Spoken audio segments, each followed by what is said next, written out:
Hey guys, I'm Phoenix Gray and welcome to LitRPG Happy Hour, where I sample LitRPG and alcoholic beverages. Feel free to drink along if you dare.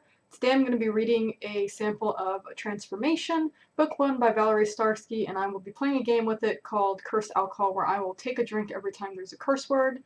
If you want to follow along, pause this video and download a copy of the book sample at the link provided.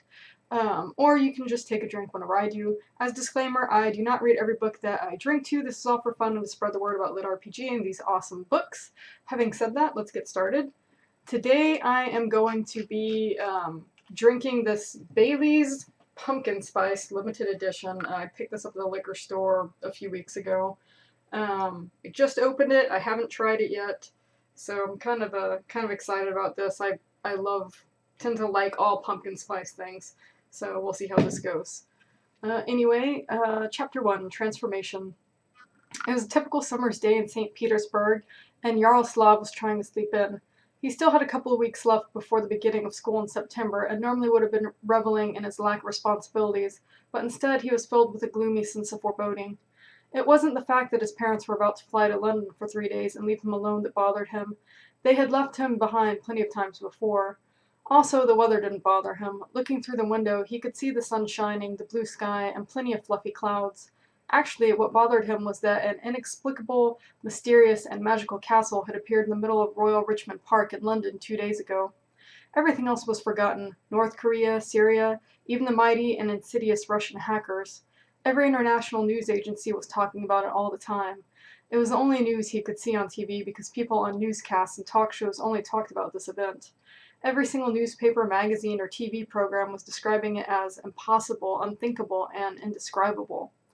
A lot of crazies were expressing their opinions and sensationalist views on this matter. Some citizens even took to the streets to protest this phenomenon, holding posters and proclaiming the imminent end of the world. The others were spreading frightening conspiracy theories all over social media. The castle was incredibly beautiful, majestic, and terrifying at the same time, and the palace, with its extremely high walls and its huge towers, didn't look like a fairy tale. The entire castle must have been surrounded by an invisible force field because there was a myriad of crashed drones lying beneath the walls. Surprisingly, birds could easily cross the invisible barrier.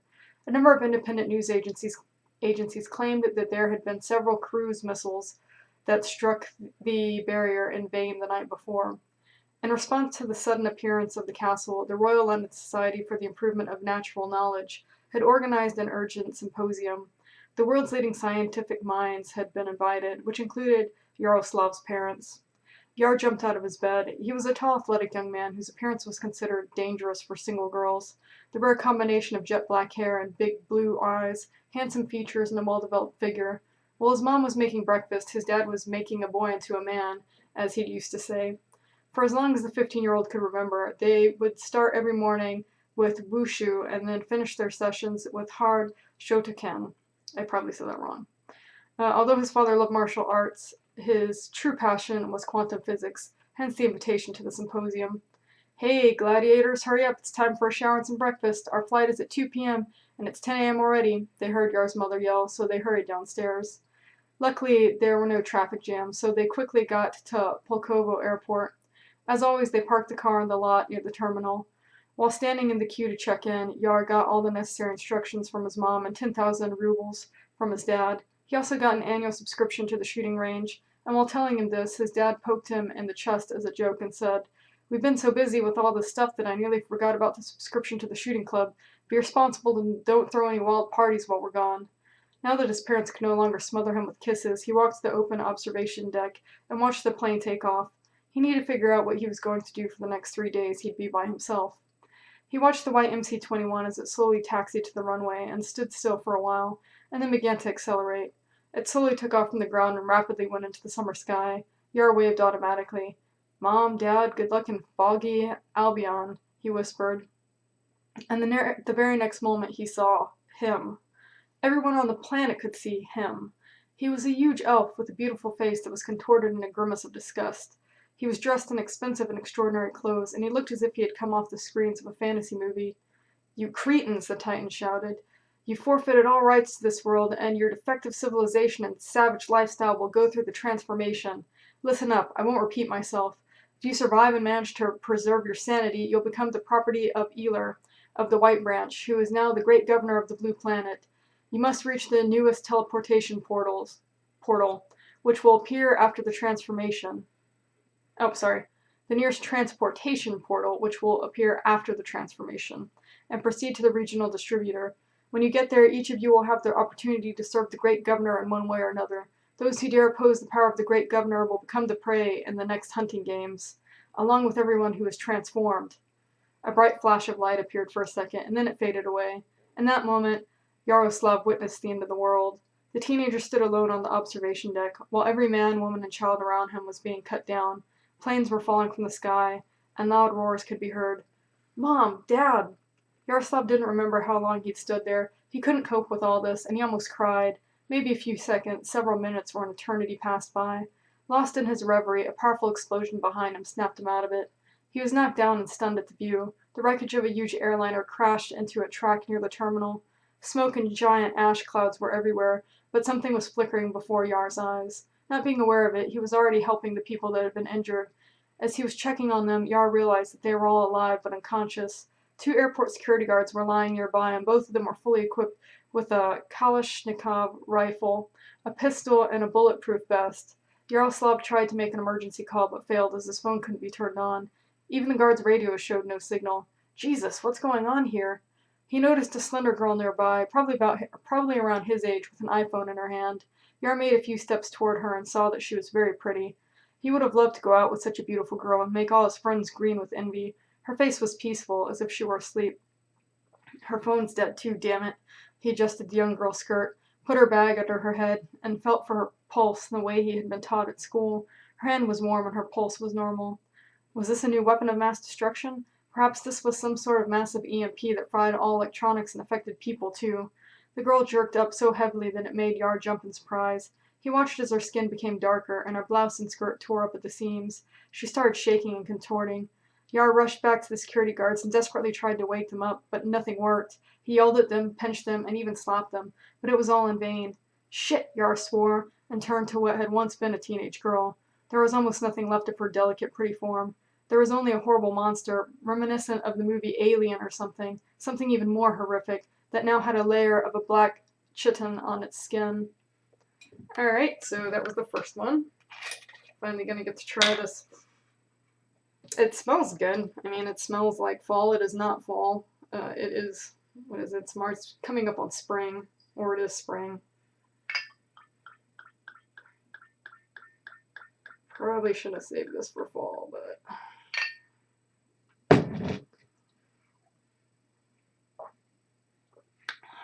This is going to be excellent in my coffee.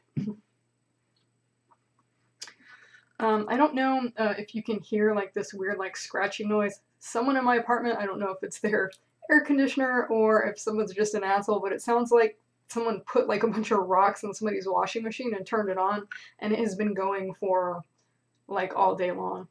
So whatever's going on, I hope that it gets fixed very soon, because it's pretty annoying. Anyway. The monster snarled, revealing hundreds of crooked fangs, and it hissed like a snake. Hey, I didn't touch you. I just touched your hand and nothing more. Here's your phone. See, I'll put it right here. Everything's okay. Don't be nervous. Only gods knew whether he would be able to grab the Kalashnikov and shoot her quickly enough. He took a chance on it anyway. The creature's head burst like a balloon, splashing him with a weird liquid and some blood. Amidst all the gore, he finally noticed a flickering in his vision, so he shook his head and refocused. A transparent panel appeared in front of him, and it flared up.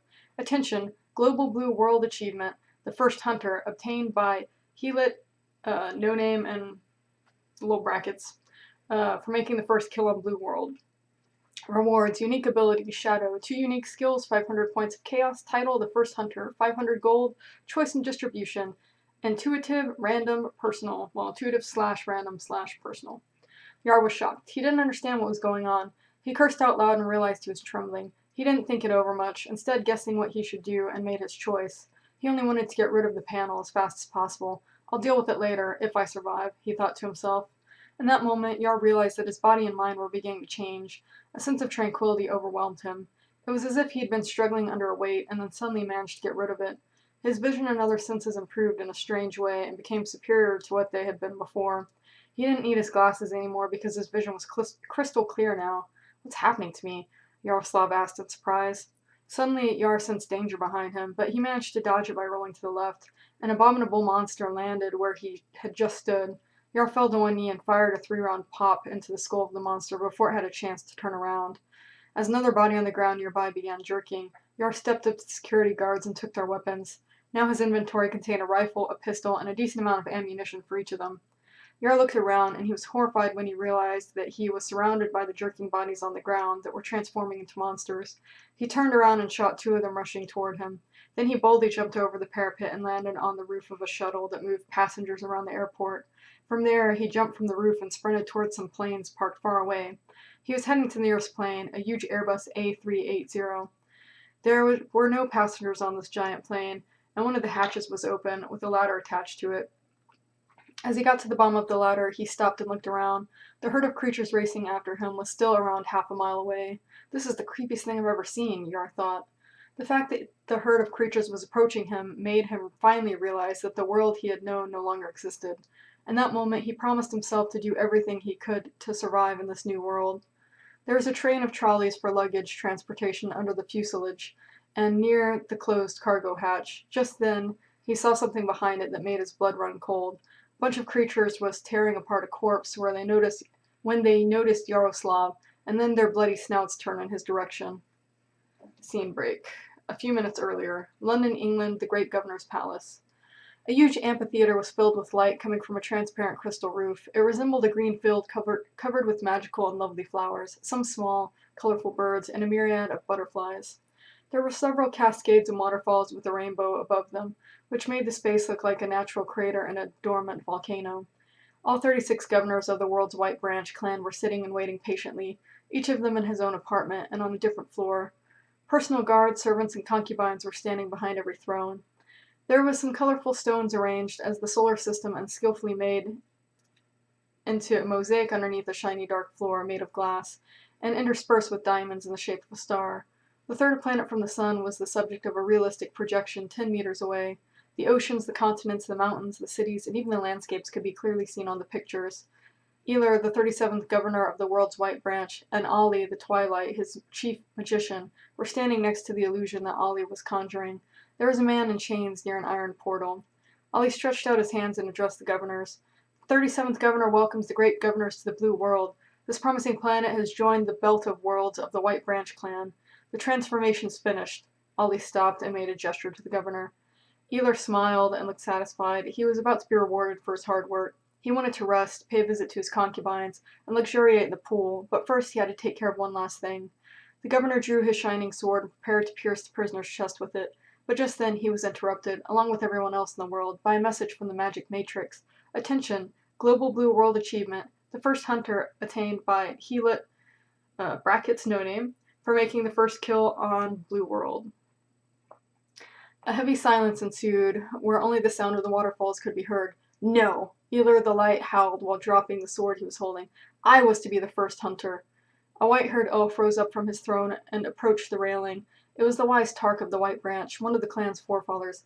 Ali, tell me, how many talented Helits are left on the blue planet after the transformation?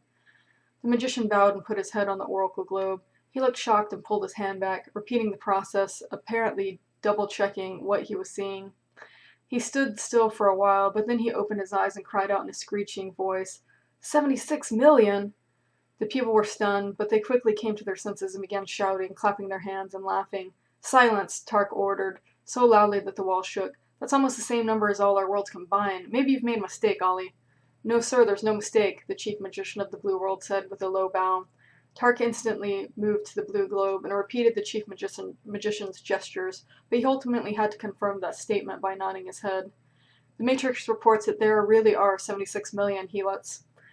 Something's wrong here. The Ground Matrix has clearly made a mistake. I'm sorry I doubted you, Ali. You're one of the best magicians in the White Branch. Oh no, sir, you needn't apologize, the chief magician said as he bowed lower. He enjoyed standing next to the founding father, whom most people worshipped almost like God. Tark raised his hands and addressed all the governors. Several thousand years ago, the ancients who created the universal magic matrix warned us that some unexplained phenomena may occur as the expansion progressed. Apparently this is one of them. The people from the Great Governor's Lodge shouted out loud, Repeat the process! Let's do it again! Don't waste time! Come on! Well, it's been proposed that we repeat the transformation. Who agrees to this? All of the great governors raised their right hands, agreeing with the proposal. Ollie, can you repeat it? Tark asked the magician. He nodded and replied sharply, yes. Tark returned to his throne and gave the signal for the ritual to start. I'm ready. Ollie put on a gray shroud and cried out. Immediately, white lines of power emanated from him to each governor. He started vibrating and accumulating all of the energy until it suddenly emitted a powerful ray that hit the projection of Earth. A fiery circle started at the South Pole and spread all the way to the North Pole. Ollie wearily declared, "The second transformation's finished." He was too exhausted to worry about saying it in the proper way. Scene break. The present time. St. Petersburg, Russia. A mist appeared for a moment, like before. The creatures that were just about to devour him fell down from the ladder, and a herd of other creatures fell to the ground, as if someone's hand had knocked over a bunch of toy monsters. Yar felt relieved and thanked God for the lucky break, but he realized he couldn't rely on mere luck anymore. With that in mind, he began shooting the monsters on the ground, not hesitating for a second. It was scary to think what could have happened if he hadn't been so good at paintball and parkour. Yar managed to kill one of the beasts approaching the ladder. Then he had to slow down so he could climb the ladder, because the creatures were climbing quickly toward him. But he was able to hurt and knock down the two nimblest beasts. They were still alive and shrieking so loudly that it was almost impossible for Yaroslav to bear it. But that didn't stop him. He shot down one of the disgusting creatures, but then another skillful beast managed to wound Yar's left forearm with its claws, knocking the kalash out of his hands. He felt intense pain, as if a hornet had stung him in the shoulder, and his arm went numb immediately. He grabbed the pistol and fired into the creature's mouth, blowing its brains out. Yar saw the main herd approaching quickly, so he didn't have time to pick up the rifle. A message appeared before his eyes again. Attention, global belt of world achievement. The impossible is possible, from rags to riches obtained by Helit, no name, of the Blue World for becoming the first hunter for the second time in a row. Rewards. Personal assistant, unique abilities, universal mage, designer magic. 5 unique skills, 1,000 points of chaos. Title, Nuvia Rish. Probably said that wrong. The intergalactic trade auction is open. Granted statuses. Forever free, premium incognito. Choice and distribution. Intuitive /random /personal. Go away, Yaroslav yelled. He swiftly climbed up the ladder, closed the hatch, and fell to his knees. The herd of creatures tried to open the door a few times without any success, so they gave up quickly. Yar was somewhat surprised, since they had been so viciously clawing at the concrete moments before. Just as things were starting to calm down, he was startled by some savage cries coming from outside the hatch. He didn't dare look out the window, but it sounded like an ongoing ferocious battle. It was so terrifying that he was practically hyperventilating, and it made his hair stand on end and his heart beat rapidly. Scene break. London, England, the great governor's palace. It was dead silent in the amphitheater once again. It was broken only by the notorious waterfalls and the faint applause of the 28th governor, Leah of the White Branch. The girl looked like a real goddess, she was so obscenely beautiful. When everybody looked at her, she stood up, showing them her perfect body. Finally, something interesting happened. What a breath of fresh air. Elar, now completely devastated, swiftly pierced the chained-up victim with his blade. The Earthman had been brought here specifically so he could kill him and get the achievement, and it had been stolen from him not once, but twice. Nobody paid the Earthmen any attention, as they all started shouting at once. Some wanted to get licenses for hunting immediately. Others demanded perpetual land grants. It was clear to everybody what a treasure the Blue World was. Tark had to intervene again. "Silence, you're all insatiable," he admonished, managing to say it loud enough despite all the shouting. "We aren't going to change anything. It's enough for now. We've already tried once, and this world has only gotten stronger." Tark went to the projection of the Earth again and checked on it. "Do you realize that we have almost 75 million talented harlots here? Helots here. Not harlots, helots here. Yes, the number is decreasing, since, as you know, there are a bunch of monstrous beasts here, reinforced by the double transformation. But even if just half of the talented ones survived, it would be too many anyway. And if we can subdue at least a quarter of those who remain, and then raise their children the proper way, we will have a new strong castle of military magicians of any kind we want. The White Branch will finally be able to become a leading clan and increase its territory and wealth. So let's give the new governor the required 10 years, and let's not interfere. I will personally punish anyone who violates the pioneers' covenants and engages in unauthorized hunting. I swear by the matrix of the ancients. I'd like to add one more thing. In my opinion, we are a tribe that came across the techno-world by accident. It was just another discovery to us. While here, in ancient times, magic existed due to their deeds. It was powerful. Now it can be found in the land, water, air, and even the creatures. This is true, and I believe it is. Hunting will soon bring us some wonderful profits. New ingredients, relics, plants with unprecedented powers, magical bioresources, rare metals, stones, and a lot of other interesting items that I can't even imagine. Menacing and terrifying in his omnipotence, Tark paused, and with a frown he gave the audience a cold stare. With every moment that passed, the great lord grew more furious, and no elf wanted to catch his eye. After a long pause, he shouted again, in order to be heard by the whole amphitheater. Don't annoy me, elves. You're stupid and lazy. Have you forgotten that we could be facing the curse of the system for breaking the transformation protocol? Why don't you worry about the greatness of our clan? You can only think about endless looting and making a fortune. Be patient, and our huntsmen will receive new combat levels. The magicians will learn new spells, and our alchemists will be able to synthesize new drugs. Therefore, it's necessary to wait and give this world some time to adapt. Now, let's support the 37th governor. Tark clapped his hands and shouted, For the glory of the White Branch, possess! The elves repeated the great lord's words in choir, none daring to argue with Tark. Possess, possess, possess, could be heard throughout the huge amphitheater. The sound was still rattling the halls, Tark quietly said. I hope there will be enough hunting licenses for me. Don't doubt it, great lord, the governor of the Blue World responded in a whisper. The governors exchanged gossip, mingled a little, drank glasses of sparkling nectar, and after some time they began leaving Eler's palace, returning to their worlds. Before long, only 3 elves remained. There were the governor, his chief magician, and Leah, who was walking around the projection of Earth and examining the planet with great interest. Where's that bastard that stole my first hunt? Twice, no less. Eler angrily asked his magician. The magician showed the culprit's location. He's here, my lord. All right, send huntsmen there. They must bring me his head.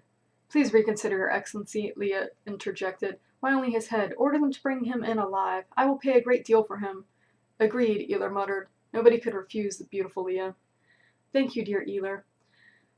It's always a great pleasure to reach an agreement with you. You're so courteous. I always say your manners should be an example for others to follow. While she only pretended to support the governor, Leah had already decided to send 10,000 gold coins to the first hunter if he could manage to make a fool of the fat bastard and avoid the huntsman. With so much wealth, he would surely gain admittance to the general auction. It turned out that Leah could send the money even sooner than she had expected. A frightened messenger ran toward them and told the governor the news, saying that his 4 huntsmen had died heroically, torn to pieces by some beasts the moment they came out of the portal. Ha! Leah said with a smile. Tark was right in saying that this planet would give us a lot of interesting things. Now I don't have any doubts that he'd be right. For the first time in many years, she decided to send some gold to someone, and did so without regret. I'm going to keep an eye on this first hunter. She couldn't bring herself to call him a heelot. Chapter 2, Eva. I must act. Time waits for no man, Yara told himself encouragingly. The young man was covered in blood and shit, and he reeked. He hit the wall angrily as he was trying to process everything that had happened. Having gathered himself, he stood up and listened carefully. It was pretty quiet inside the aircraft, but some disturbing sounds could be heard from outside. Alright, so that is the second one.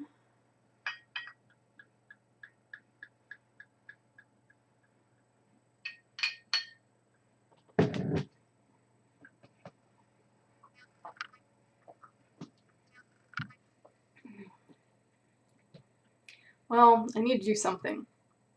He tore his shirt off and took a look at his wounds. The 3 deep cuts went from his inner bicep to his shoulder. Fortunately, he hadn't broken any bones. Although it was odd that the wounds stopped bleeding, he thought that he would need urgent medical help. He reloaded his pistol and carefully checked every corner around the aircraft. As he didn't find anyone else abroad, Yar calmed down, as he was certain he could survive the night. He could probably find food and water in the airliner, and if he was lucky, he could possibly find some useful things in the luggage compartment as well. First, he took some expensive whiskey from the second-floor bar and poured a little bit of it on the wound. Surprisingly, Yar didn't feel pain as he'd expected, only tingling that passed after a second. As he'd assumed, there was no water in the shower, so he continued down to the first floor. Believing that it was better to walk bare-assed than to flaunt blood-soaked rags, he undressed and wiped himself clean with a wet towel. As he didn't know how long he would need to be here, he stored all of his bloody clothes away and cleaned the room. It suddenly occurred to him that the blood of those modified creatures may be dangerous. Better safe than sorry, he thought as he rubbed his whole body with that whiskey, so as to decontaminate himself. Alright, so there's another one. I'm just kind of looking at the alcohol content of this to see how loopy I'm going to get quickly. I feel like I've been doing this long enough that I can usually tell how many it's going to take for me to start slurring.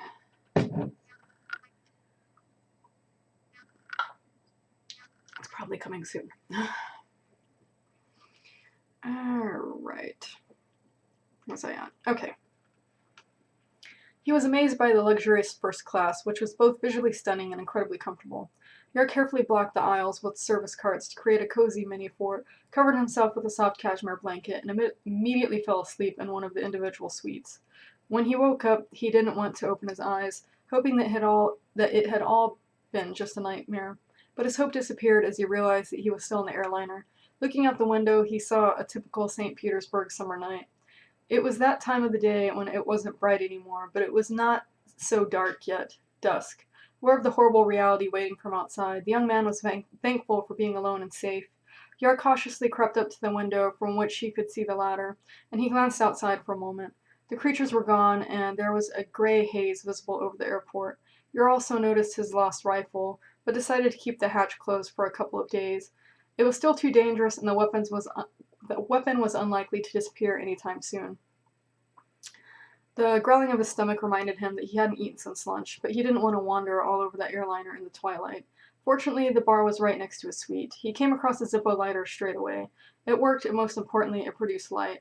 Yar didn't find anything very hearty in the bar to satisfy his appetite, even though there were various and quite interesting products: chocolate, soda, strawberries, cream, olives, oranges, lemons. Well, as the saying goes, he thought, beggars can't be choosers. Afraid of attracting too much attention to the location of his refuge, he turned off the light as soon as he picked what he would eat. Sitting by the window, Yaroslav ate the chocolate and the strawberries, peering out into the gray night from time to time. He didn't want to believe in this terrible delusion of a nightmare. It would be easier if I went insane, he thought, but each time he would be brought back to reality by remembering the vow he had made to himself. The strawberries, the chocolate, the chair, the window, and the wound on his shoulder seemed to scream, "Don't be a fool, it's all real." Yar looked down at the pistol. It was loaded, and he could rely on it if he had to use it. Thoughts of ending it all and escaping this nightmare briefly crossed his mind, but they were quickly forgotten due to his much stronger need to avenge his mom and dad, and even the beautiful girl he had been forced to shoot. Anger rose up inside him. "Well, you bastards, I'm going to avenge all the deaths and suffering you've caused. You'll drown in your own blood, you filthy elves." After that, Yar quickly composed himself. He knew he couldn't afford to let his anger dictate his actions. He needed to be cold and calculating if he was to have any chance of getting his revenge. The first step was to understand precisely what was going on in the world. He decided to start from the moment that old and huge Legolas had appeared. As all of his teachers had used to say, Yar had an almost perfect memory, so he repeated the stranger's words aloud. "You Cretans," the Titan shouted, "you forfeited all rights to this world, and your defective civilization and savage lifestyle will go through the transformation. Listen up, I won't repeat myself. If you survive and manage to preserve your sanity, you'll become the property of Elar of the White Branch, who is now the great governor of the Blue Planet. You must reach the nearest teleportation portal, which will appear... I did it again! The nearest transportation portal, which will appear after the transformation, and proceed to the regional distributor. When you get there, each of you will have the opportunity to serve the great governor in one way or another. Those who dare oppose the power of the great governor will become the prey in the next hunting games, along with everyone who is transformed." What are the possible conclusions here? Yaroslav asked himself and thought about it for a while. First, our world has indisputably been captured. Most people have been irretrievably lost, and our civilization no longer exists. Second, everything on Earth, both living and dead, has gone through some kind of transformation, which is confirmed by the messages popping up before my eyes, by the disappearance of electricity, and by the people turning into beasts. This is probably just the beginning of the changes. Third, I seem to be among the few people who have managed to stay safe and sound, and I can't possibly be alone. There must be more people like me. There must be a lot of us, because Legolas said there are regional distributors. It's pretty sad to think that we are considered to be slaves and property. Fourth, those who do not obey will be exterminated without mercy. This looks like an elvish Reich. Well, we will resist with all our might. We must not disgrace the memory of our triumphant grandparents. He couldn't help but feel gloomy and melancholy as he was falling asleep again. It was already daytime when he woke up. Despite the odd circumstances, Yar continued his father's traditions, since they had practically become a sacred rite. After Wushu and Shotokan, he drank a glass of milk and ate some strawberries for breakfast. The next thing he had to do was deal with the pop-up messages that kept distracting him all the time. The young man squinted, closed his eyes, then opened them again, but nothing happened. Suddenly, Yaroslav remembered how he had managed to delete the messages when they'd appeared for the first time. He'd made a choice. He focused his mind and everything disappeared. Then he tried to remember how he got rid of it for the second time, when he was running around, but he failed. All he could remember was that he hadn't even read the message, even though it had been seriously impeding his vision and making the situation more desperate. "Come on, I want to see you. Show yourself," Yar commanded them, but nothing happened. "Show yourself." Yar tried to visualize the message and jerked in surprise when it suddenly appeared. "Attention, global belt of world's achievement. The impossible is possible, from rags to riches. Obtained by Helit, no name, of the blue world, becoming the first hunter for the second time." Carrots, they're carrots. Rewards, personal assistant, unique abilities, universal mage, designer, magic. 5 unique skills, 1,000 points of chaos, title, Novo Riche, I think. The intergalactic trade auction is open. Granted statuses, forever free, premium, incognito, choice and distribution, intuitive, /random/ personal.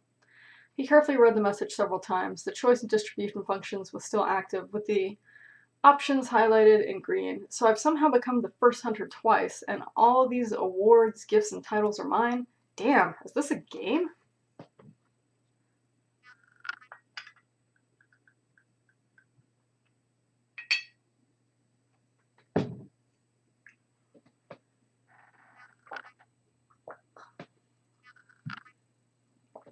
"I need assistance or clarification then," Yar said with a sigh. A new message appeared.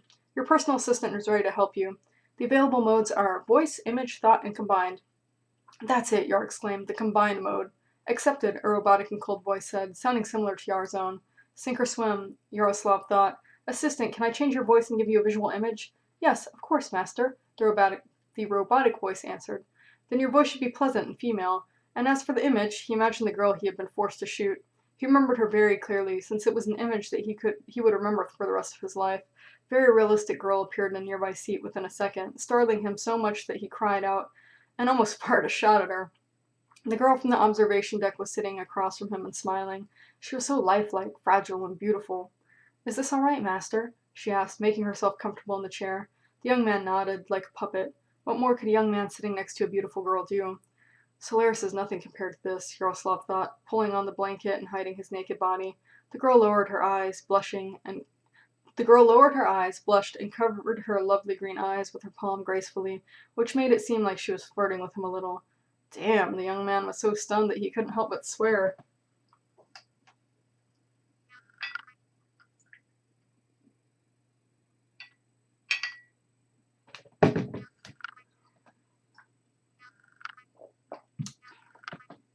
For anyone this morning, this is a 17% alcohol by volume. "Sorry, master, I didn't mean to embarrass you." He was flabbergasted and turned beet red. He couldn't believe that this was an illusion. He shuddered at the thought of someone having such impressive capabilities. "If you want me to work properly, you need to register with the IMM, the Intergalactic Magic Matrix," the assistant explained. Yar grinned. "I see. What a piece of cake. I have friends reunited, Twitter and Facebook accounts. Now I'm going to have one for the Intergalactic Magic Matrix." Then he realized that Friends United, Twitter, Facebook, and actually the internet as a whole didn't exist anymore. "Your real full name?" the seductive assistant asked, and a form appeared before his eyes. "Yaroslav Leto," Yar said, and one of the empty input boxes was filled with his personal data. Afterward, a red title appeared next to the box. "Secret full name."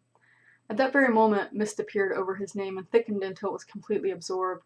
Occasionally some strange symbols resembling hieroglyphs and some unknown letters, which he had never seen before, would flash and twinkle in the mist. "Got it, master. Now tell me your nickname. Maybe one that friends and classmates or gaming buddies used to call you in real life. You can choose any nickname available in Blue World, but it should contain at least 2 words." Yaroslav thought for a while and then replied, "Everyone calls me Yar, or sometimes Darkened. Let's try Yar the Darkened." "Master?" The helper stood up and bowed. Yar was impressed with how she made it look so natural and easy, as if she had been practicing the move for years. The graceful and beautiful assistant continued in a murmur. "May I offer you a piece of advice?" "Sure," Yar agreed hastily. "The name Yar suits you well, but Darkened is a name suited to a low-born thief or crook." "And what am I, then?" Yar was surprised by her statement. "I'm the property of some freak or whatever the systems define me to be. A Helit, if I'm not mistaken, was a slave in ancient Sparta." The girl seemed to be confused, so she looked down and objected in a trembling voice. "You are not right, master. You have titles. The First Hunter and Novo Riche." According to parameters in all the worlds, you are of the highest nobility. It is rare for a person to have as much regalia as you do. Would my life be threatened if I showed up in any of these societies? Yes, you would immediately be challenged to a duel by a member of the White Branch or one of their vassals. But master, you are not ready for that yet. I'm sorry, the assistant replied without hesitation. Listen to my advice and change dark into dark. Then it will sound menacing and will suit you better. Deal. Dark it is. Another blank box of the form filled in. Yar dark, meaning dark rage. Well, grunted Yar, ambition is in our blood. A fanfare sounded in his head and another pop-up appeared. The IMM congratulates Yar the Dark of the Blue World. Now you are a proper user of the IMM. Attention! Global Blue World Achievement, the first of the barbarians, obtained by Yar Dark, for becoming the first registered Aboriginal user of IMM. Rewards, unique ability, the portal, 500 points of chaos, spell, the light satellite, 1,000 gold. Wow, Yar exclaimed. I already have some money, a new title, and a spell I can use. How appropriate. The barbarians once destroyed Rome. Maybe we, who have preserved our bodies and kept our minds, will one day end this one as well. What's next, my dear assistant? Next, master, you need... Yar interrupted the assistant. Listen, don't call me master anymore. Call me Yar or Yarick. By the way, can I give you a name? Yes, Yar. Then Eva. It suits you perfectly. The girl smiled, making a curtsy. Thank you, Master Yar, for a very beautiful name. After a small pause, she said it, sounding delighted. Eva. Yar shook his head, amazed at how she could make the smallest thing sound so sensual and beautiful. Compared to her, his every movement seemed clumsy and pathetic. Unfortunately, it didn't seem like she was going to give up the word master. Perhaps its use was deeply rooted in their culture. Eva, what's next? Tell me the most important things only, please. Okay, your main property, master, is establishing a rival point. Your main priority, not property. Your main priority, master, is establishing a rival point. You must be able to revive and save territory. Yar didn't even bother to interrupt her. It's time for him to stop being surprised by every new revelation. This was now another reality, and he needed to get to know it as soon as possible. For now, he would just consider all the miracles and other inexplicable phenomena as yet another example of sufficiently advanced technology. Next, Eva continued, you need to get some proper clothes and compose yourself. Having done that, you have 2 messages to answer. One message is from a very influential person that expresses gratitude for your actions and contains a money transfer for 10,000 gold coins, which is a large amount of money. The other message should be sent to the enemy to confirm your status. And finally, you need to customize the IMM interface, which means that you should try to understand how it works, and distribute the stat points. I'm sure that'll be enough for today. Yes, Yaroslav said. There's too much I don't understand. Start with, how can I establish a revival point? Am I immortal now? You, Yar, must wish or order it. Regarding your second question, it is impossible to be immortal. Every time you die, you'll lose 10% of everything. Funds, property, level, performance points, and so on. When there is nothing left to lose, you will die forever. Even though I have the possibility to undergo rebirth, I'm not going to be careless with my lives. I must survive and make the invaders pay for their crimes. I wish to establish a revival point here, Yar said loudly, and then a wide, shining light trail passed through him, as if it were scanning him. The revival point is established, Eva confirmed. I need to find a safer place, Yar said, thinking about where he might find it. I don't think that you could ever find a safer place than this aircraft, Master. It's a very good shelter. Perhaps even the governor's chief magician wouldn't be able to destroy the wall and get in. That can't be. The so-called shelter is made of rather thin metal sheets. Right, Yar. However, the double transformation has modified it, and now it's made of a new material that is very strong, one that's never been seen in the Belt of Worlds. I suppose it's even stronger than Mithril. We have at least 10 years before the first game. Of course, there will be a few elite groups of huntsmen and hunters of the highest nobility that will bribe the governor to get to the Blue Planet. Corruption and collusion have always existed, and that probably won't change in the future, but these are definitely isolated cases, and they definitely won't happen here. They are usually limited to the area near the governor's palace, and even if we do encounter some illegal hunters, it's usually possible to negotiate with them, as they act covertly and want to avoid noisy battles. Eva, what can I do to get revenge on the Blue World invaders? The girl looked at him strangely and sighed. He took that to mean it was practically impossible. Yara saw she was about to say something and figured that he should take it very seriously. The assistant looked up and said quietly, You have to work a lot, as a creator, as a trader, as a magician, as a warrior, and as a murderer. Yar nodded and pondered her words. Those would be his tasks for the next 10 years. He would become one of the top inventors, creating new incredible inventions. Then he would become a trader and a very rich man. then a strong magician, a warrior, and finally a murderer. Well, the task is nearly impossible to complete, but I do have the achievement, the impossible is possible. I've already done it once, why not go for it a second time? The important thing is that I now have some solid goals to achieve, but what I don't have is spare time. Eva, how can I get to the auction? It's very simple. Say equipment management aloud to yourself, and the auction symbol will be highlighted in the background, allowing you to select it. Yar started immediately. Oh dear, the young man exclaimed, as almost all of the visual space was filled with symbols. A symbol in the form of a golden coin with a glowing white capital A in the center was flashing. Yar selected it, wishing to see the closed section. He was suspicious and confused at first, but he began to admire it. He was no longer cooped up inside the airliner, but instead he was sitting in a highly comfortable armchair in a huge room, with drinks arrayed on a table to his right.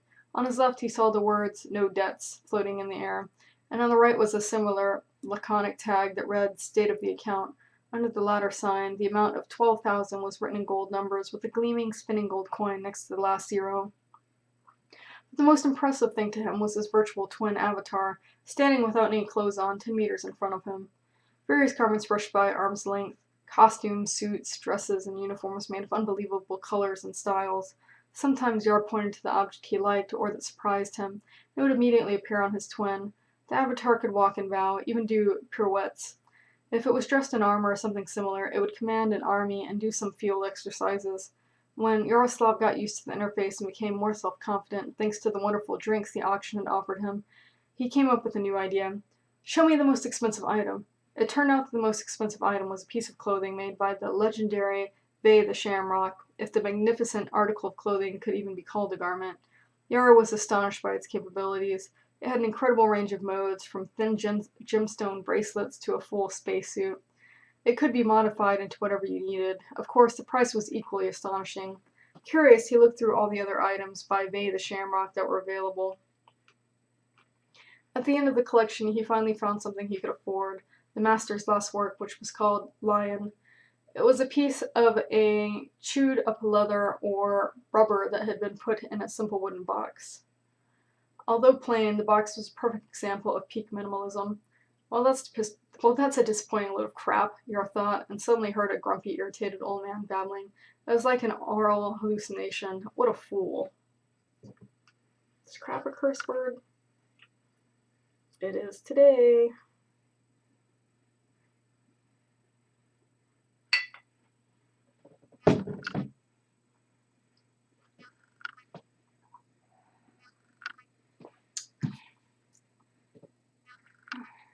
Let's see, where was I at?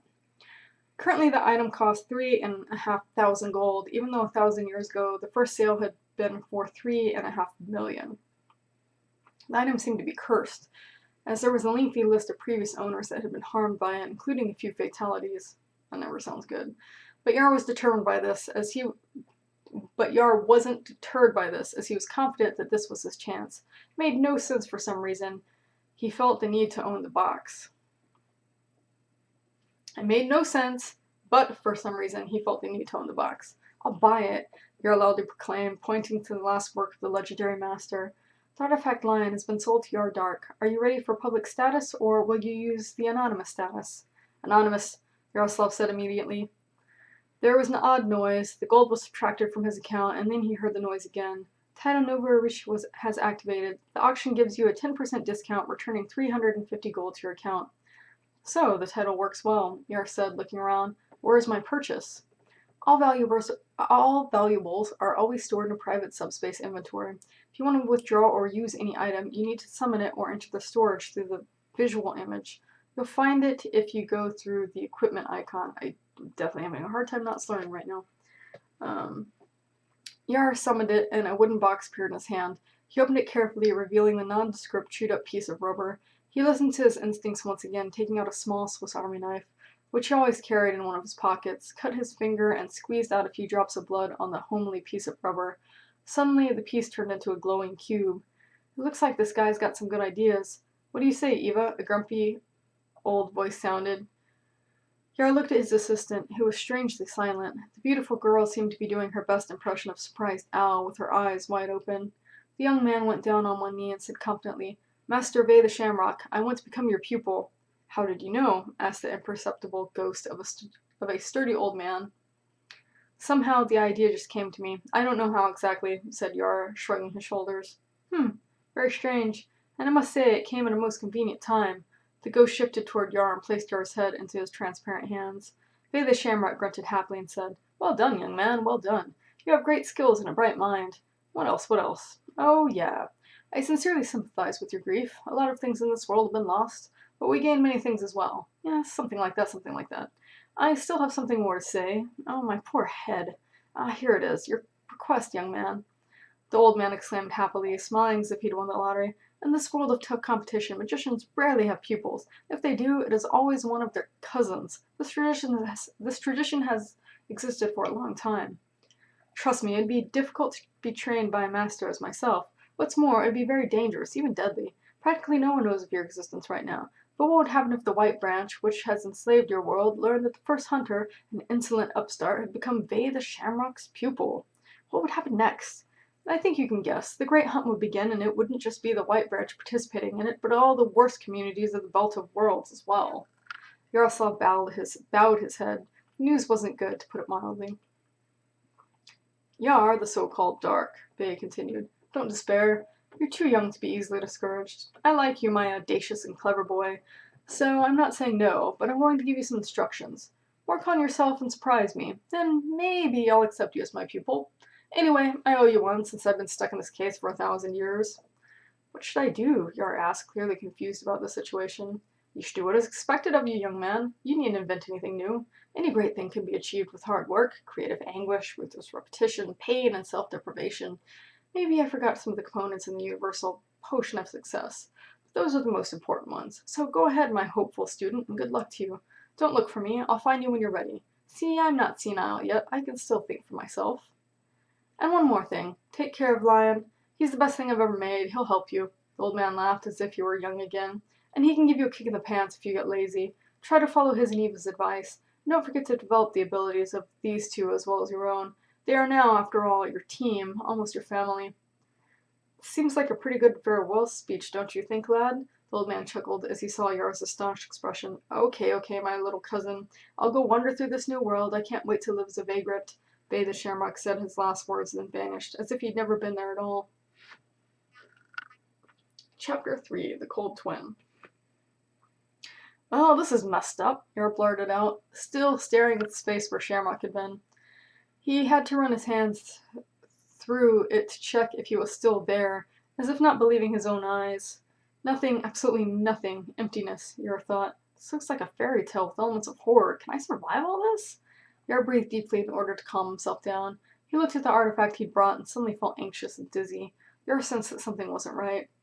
Although he knew that he shouldn't be afraid, he felt that he was up to his neck in trouble. I can't go around naked all the time, he thought. He needed to go shopping. If I fail with the lion, I'll make a kilt out of some bed linen and go down to the luggage compartment to search for some clothes. Whatever will be, he thought, decisively picked up the shining cube.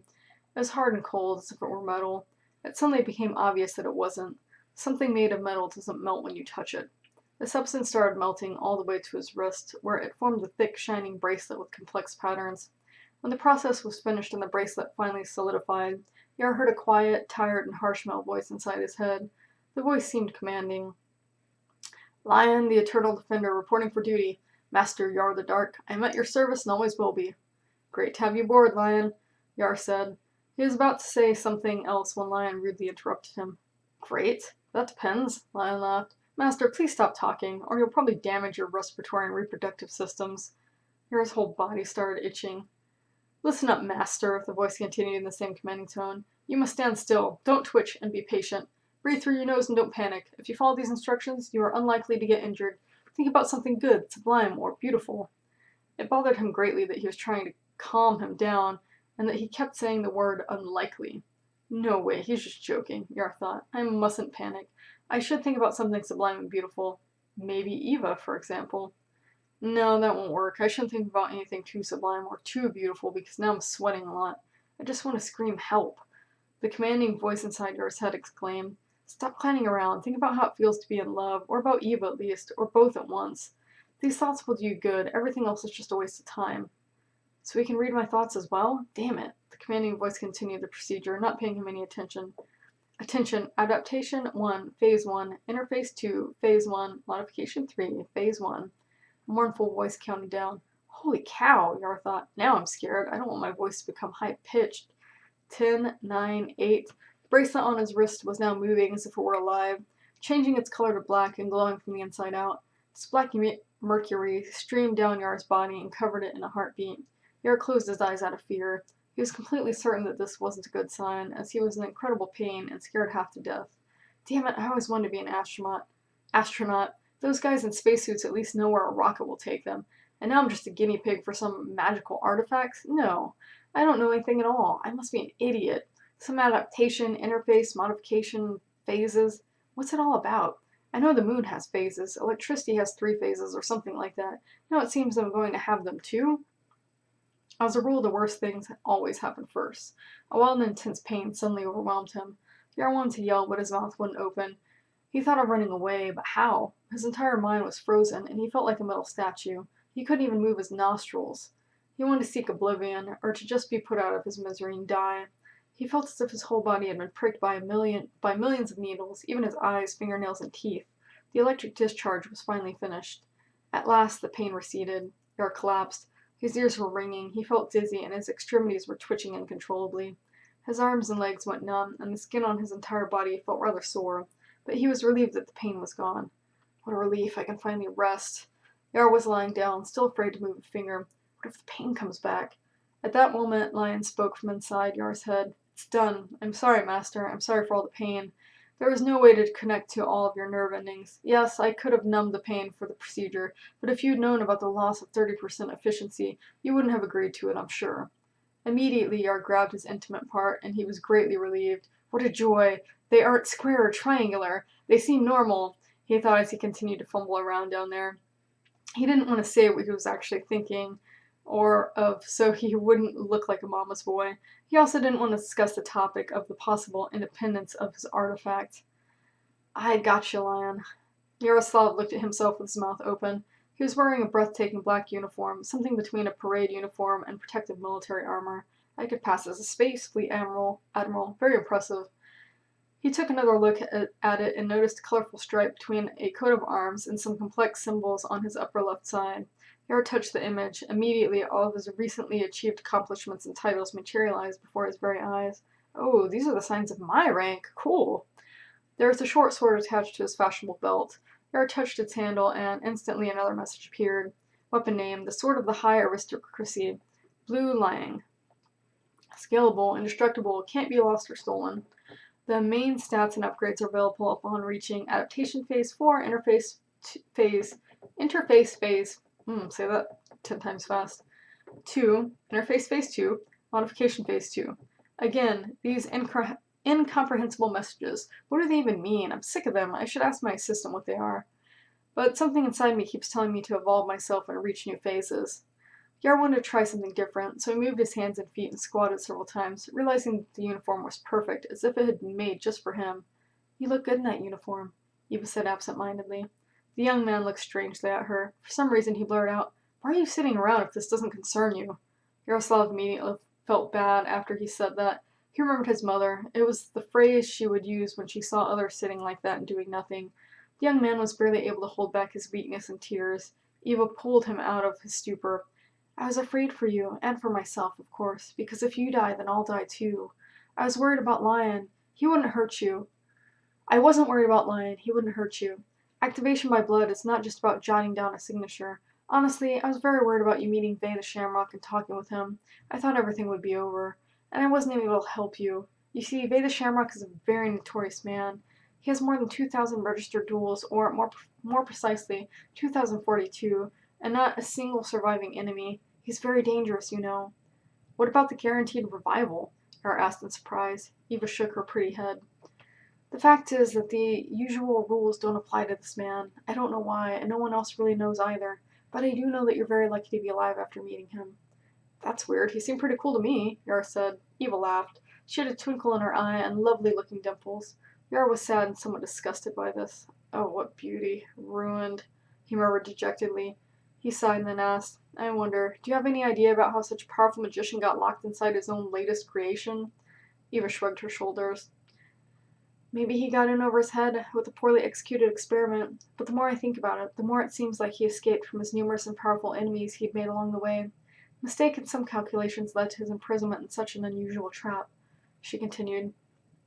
Just 2 days before his disappearance, he'd killed Shash Kulin in a duel, the crown prince of the clan Blood of the Ancients, a very influential figure.